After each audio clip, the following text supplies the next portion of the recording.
wassalatu wassalamu ala asyrafil anbiya'i wal mursalin Sayyidina Muhammad wa ala alihi wa sahbihi ajma'in. Rabbi shrah li sadri wa yassir li amri wahlul 'uqdatam min lisani yafqahu qawli. Rabbana aril haqqa haqqan warzuqna ittiba'a warinal batila batilan warzuqna ijtinabah. Mari kita lanjutkan pembacaan kitab hadis arba'in karangan Imam Nawawi ini. Bismillahirrahmanirrahim. Dengan menyebut nama Allah yang Maha Pengasih.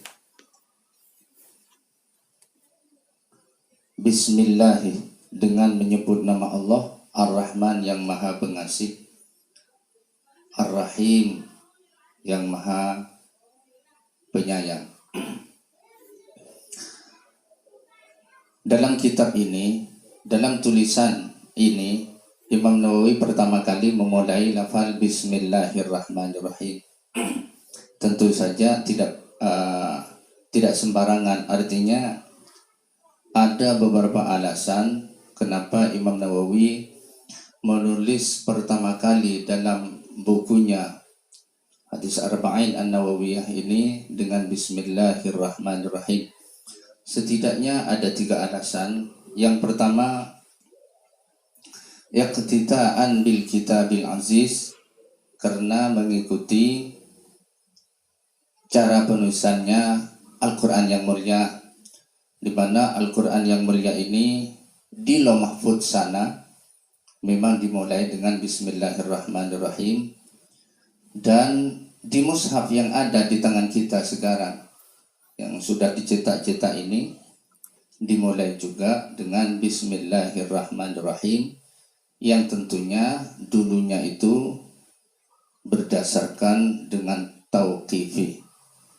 Maksudnya adalah penunjukan langsung dari Nabi Muhammad bahwa Al-Quran itu pertama kali harus ditulis dengan Bismillahirrahmanirrahim, yaitu yang ada di dalam surat Al-Fatihah. Kemudian yang kedua, kenapa Imam Nawawi menulis kitab Arba'in ini dimulai dengan Bismillahirrahmanirrahim? Karena mengamalkan, melaksanakan isi kandungan hadis yang berbunyi kullu amrin tibalin la yubta'u fihi bi bismillahirrahmanirrahim fahuwa abtar au aqta' au ajtam. Setiap perkara atau urusan yang mempunyai kepentingan menurut syarak, yang diperhatikan menurut syarak, yang tidak dimulai dengan Bismillahirrahmanirrahim, maka perkara atau urusan itu abtar, putus, aqta, putus, ajtam, putus.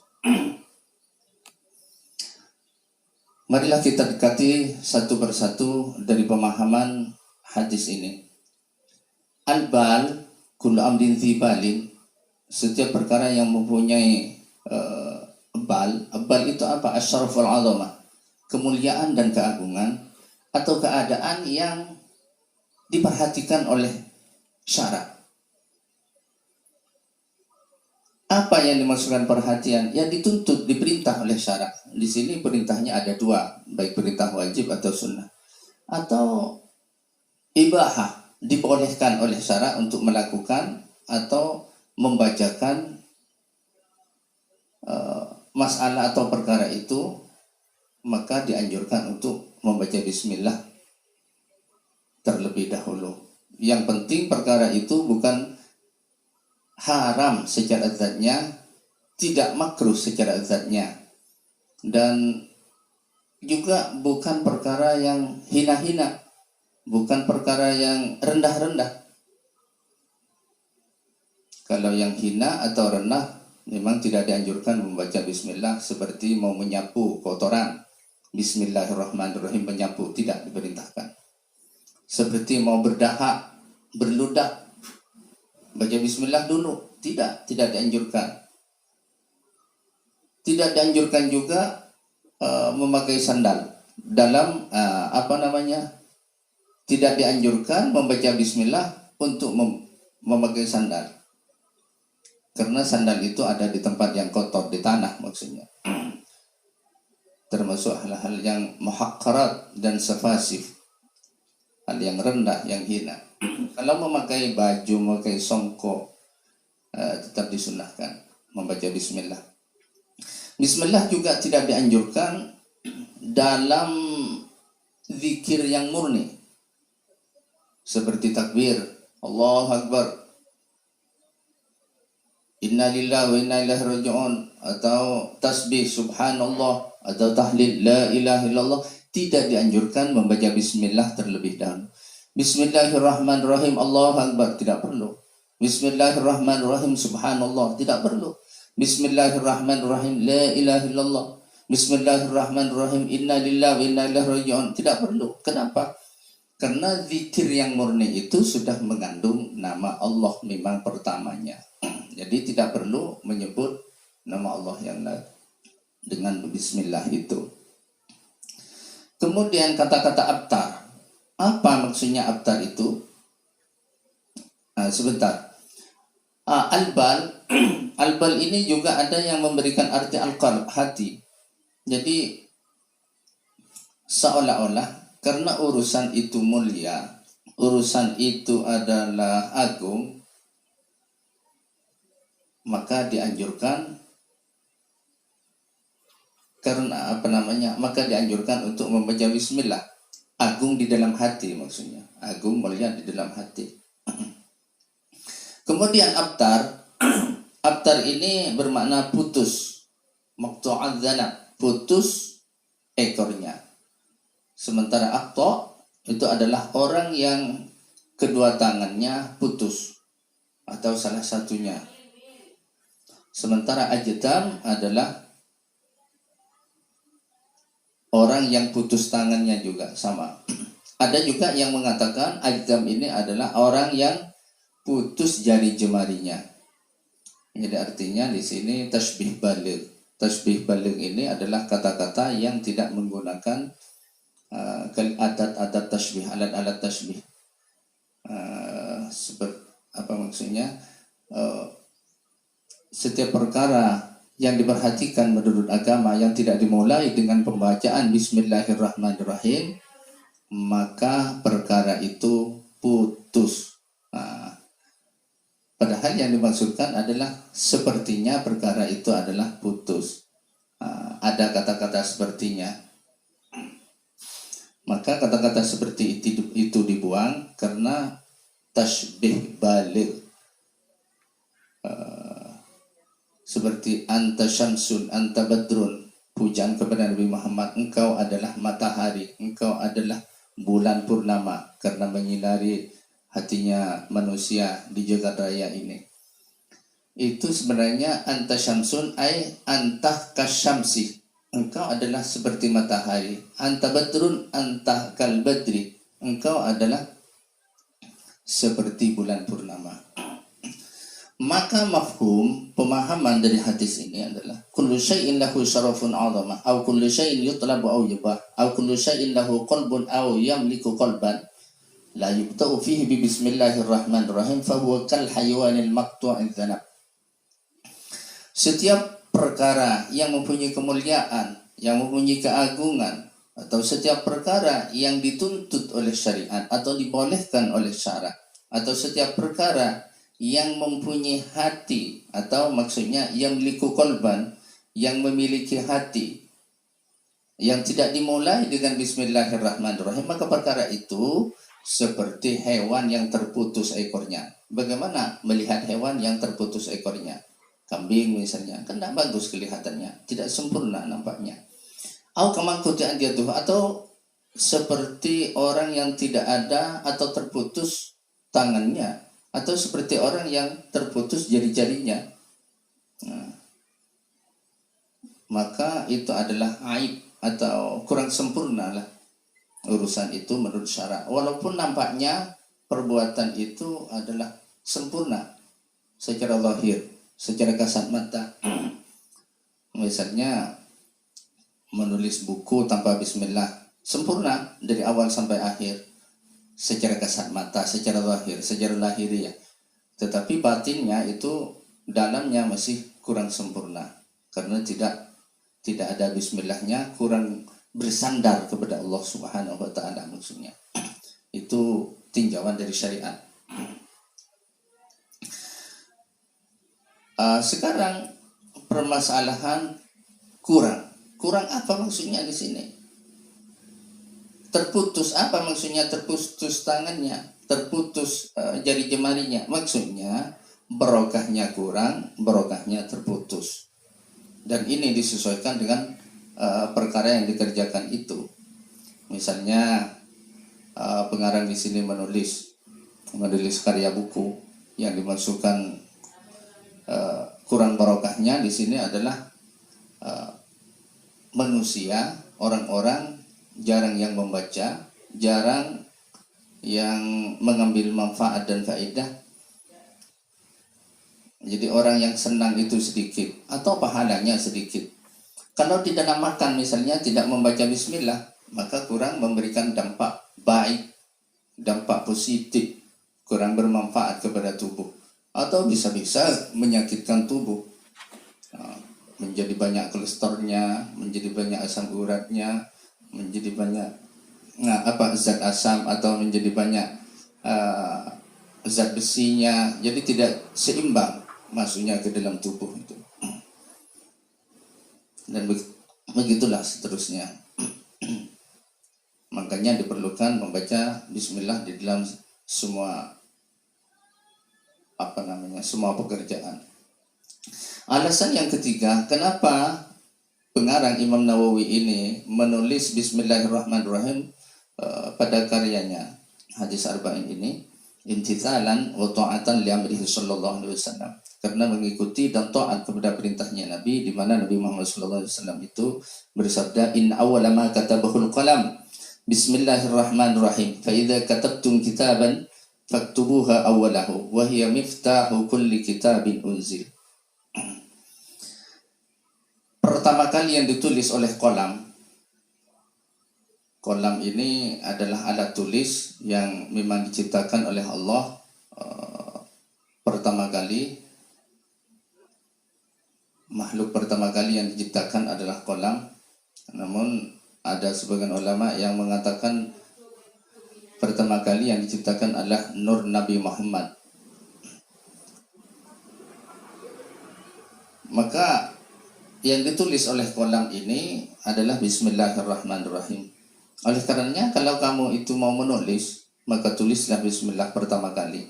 Sebab Bismillah itu pembuka dari setiap kitab yang diturunkan oleh Allah ke bumi ini. Kitab Taurat, Injil, Zabur, Al-Quran itu dimulai dengan Bismillah semuanya.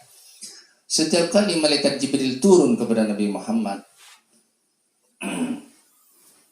membawa Bismillah itu diulangi 3 kali. Bismillahirrahmanirrahim, Bismillahirrahmanirrahim, Bismillahirrahmanirrahim. Setelah itu malaikat Jibril mengatakan, hiya laka wa li ummatika. Bismillah itu untuk engkau Muhammad dan untuk umatmu. Perintahlah umatmu itu agar tidak meninggalkan membaca Bismillah, selalu menulis dan menyebut Bismillah di dalam setiap perkaranya.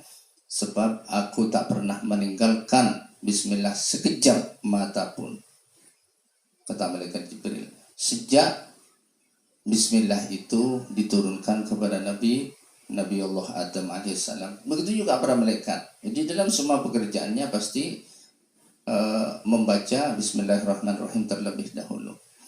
Dalam riwayat lain Nabi bersabda, idza katabtum kitaban faktubu fi awwalihi Bismillahirrahmanirrahim wa idza katabtumuha fakruha. Apabila kalian menulis suatu tulisan, maka mulailah dengan Bismillahirrahmanirrahim, dan setelah ditulis baca. Jadi ditulis dulu kemudian Bismillahirrahmanirrahim, dan tidak ada perintah sebaliknya. Maksudnya tidak ada perintah bahwa ketika membaca Bismillah langsung ditulis misalnya, tidak ada perintah begitu. Tetapi ketika menulis Bismillah dibaca. Mungkin maksudnya supaya sandarannya kepada Allah lebih kuat. Dalam riwayat lain Nabi bersabda, takhallaqu bi akhlaqillah, berakhlaklah engkau dengan akhlaknya Allah. Nah, kita tahu akhlaknya Allah itu dalam setiap surah ada tulisannya Bismillahirrahmanirrahim. Setiap surah itu pasti dimulai dengan Bismillahirrahmanirrahim. Surat Baqarah dimulai dengan Bismillah. Surat Ali Imran dimulai dengan Bismillah. Hanya saja ada satu surat yang tidak dimulai dengan Bismillah, yaitu surat Bara'ah atau surat Taubah. Kenapa tidak dimulai dengan Bismillah? Karena di dalam surat Bara'ah atau surat Taubah itu menerangkan peperangan, dan di sana juga nabzul uhud, perjanjian yang tidak diindahkan. Maka dalam muqatalah wal qital, dalam peperangan dan membunuh itu tidak dianjurkan membaca Bismillah dan tidak layak membaca Bismillahirrahmanirrahim. Kenapa? Karena sifat Allah itu maha pengasih dan maha penyayang. Sementara dalam pembunuhan atau peperangan itu kalau ada kasih sayang tentunya tidak dibunuh, kan begitu secara lahirnya. Akan tetapi itu yang tertulis di dalam kitab Tafsir Ar-Razi. Namun ada juga yang mengatakan bahwa surat Bara'ah dan surat Al-Fal sebelumnya itu adalah satu surat. Maka kalau ada Bismillah maka dianggap dua surah, kan begitu. Tetapi kenyataannya yang dicetakan itu baik cetakan Indonesia atau cetakan luar negeri semuanya dibedakan antara surah Al-Anfal surah lain dan surah At-Taubah itu surah lain.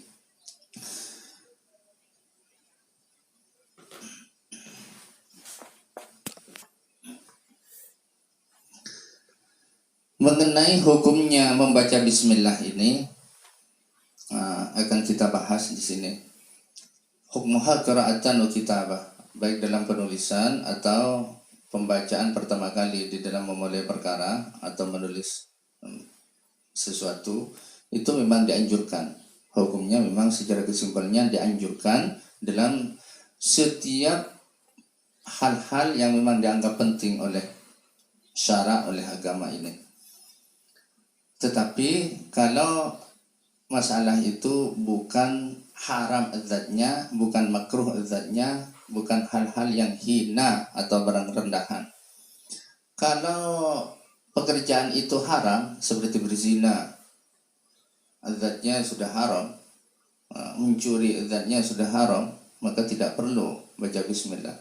Berzina misalnya Bismillahirrahmanirrahim, haram hukumnya. Mencuri itu haram, maka membaca Bismillahnya juga haram. Tetapi ada pekerjaan itu yang haram bukan di dzatihi tapi li'arid, bukan zatnya yang haram, tetapi karena ada unsur lain dari luar. Contoh, berwudu. Berwudunya kan memang dianjurkan, tetapi menggunakan air gasapan tidak izin kepada orang, itu haram hukumnya. Jadi perlu dibedakan di sini. Wudunya itu dianjurkan, gasapnya adalah haram. Maka dalam wudhu dengan cara seperti itu, dengan menggunakan air gasapan, tetap disunahkan untuk membaca Bismillahirrahmanirrahim. Makruh membaca Bismillah di setiap pekerjaan yang makruh. Contohnya memandang kemaluan istrinya, merokok. Merokok ini hukumnya makruh. Maka membaca Bismillahirrahmanirrahim terlebih dahulu hukumnya makruh. Tetapi ada pekerjaan yang makruh bukan zatnya, tetapi karena ada unsur lain, seperti ada hal lain misalnya di luar pekerjaan itu, seperti makan bawang misalnya. Makan bawang kalau sendirian ya tidak makruh, maka membaca Bismillah dianjurkan. Membaca Bismillah dianjurkan. Begitu juga kalau pergi ke masjid. Pergi ke masjid kan bukan karena makannya bawang yang makruh, karena bau yang terkandung di dalam bawang sehingga jemaah yang lain itu merasa tidak enak, merasa tidak nyaman, merasa terganggu. itu kan unsur lain namanya, maka tetap di dalam makan bawang itu tetap dianjurkan atau disunahkan membaca Bismillahirrahmanirrahim. Adapun hal-hal yang remeh, barang-barang yang rendahan seperti yang sudah dijelaskan tadi, memakai sandal misalnya, itu tidak dianjurkan membaca bismillah. Kenapa? Menghormati, menghargai asma Allah Subhanahu wa taala. Jadi kesimpulannya, hukum membaca bismillah di dalam semua urusan ini ada 5. Yang pertama, hukumnya wajib. Contohnya seperti membaca bismillah di dalam Fatihahnya sholat. Bismillahirrahmanirrahim. Alhamdulillahirabbil alamin. Itu wajib hukumnya menurut mazhab Syafi'i. Kenapa? Karena bismillahirrahmanirrahim termasuk bagian dari Fatihah. Yang kedua adalah sunnah ain. Sunnah kepada personal, kepada setiap manusia, kepada setiap orang. Seperti membaca bismillah di dalam wudu, di dalam mandi besar misalnya. Maka tetap dianjurkan dan hukumnya sunnah. Ada sunnah kifayah. Sunnah kifayah maksudnya ada banyak orang, tapi satu orang yang membaca bismillah udah cukup. Contohnya makan bersama. Makan bersama, maka satu orang membaca bismillah udah cukup. Yang lain itu udah tidak disunahkan artinya. Tetapi kalau ditinjau dari pahala, ya tidak mendapat pahala, hanya yang baca saja. Yang lain tidak baca, yang tidak membaca, yang tidak mendapat pahala. Seperti juga bercampur dengan istri, maka di sini disunahkan salah satunya suami atau istri baca bismillah sudah cukup. Tapi bismillahnya beda. Bismillahi Allahumma jannibna syaitan jannibna syaitan ala ma razaqtana. Kemudian yang ketiga, ada yang membaca bismillah haram, yaitu terhadap perbuatan pekerjaan yang haram secara zatnya, seperti minum khamar, mencuri, berzina, minum khamar, minum mabuk-mabukan, nyabu misalnya, bismillahirrahmanirrahim. Itu haram hukumnya, karena minum khamar hukumnya haram. Kemudian yang keempat, makruh. Makruh karena itu zatnya memang zat pekerjaan itu makruh, maka membaca bismillah makruh. Seperti yang sudah dijelaskan tadi, yaitu merokok misalnya, baca bismillah di waktu rokok, di waktu mau merokok hukumnya makruh. Kemudian ibahah ini boleh, maksudnya terhadap pekerjaan yang memang dibolehkan. Contohnya seperti apa? Mindah barang dari tempat satunya ke tempat lain, mindah kitab dari sini ke tempat ini, ibahah. Maka ini masuk kepada kategori yang terakhir, membaca bismillahnya juga ibahah atau boleh. Nah, sampai di sini barangkali. Wallahu a'lam bishawab. Wassalamualaikum warahmatullahi wabarakatuh.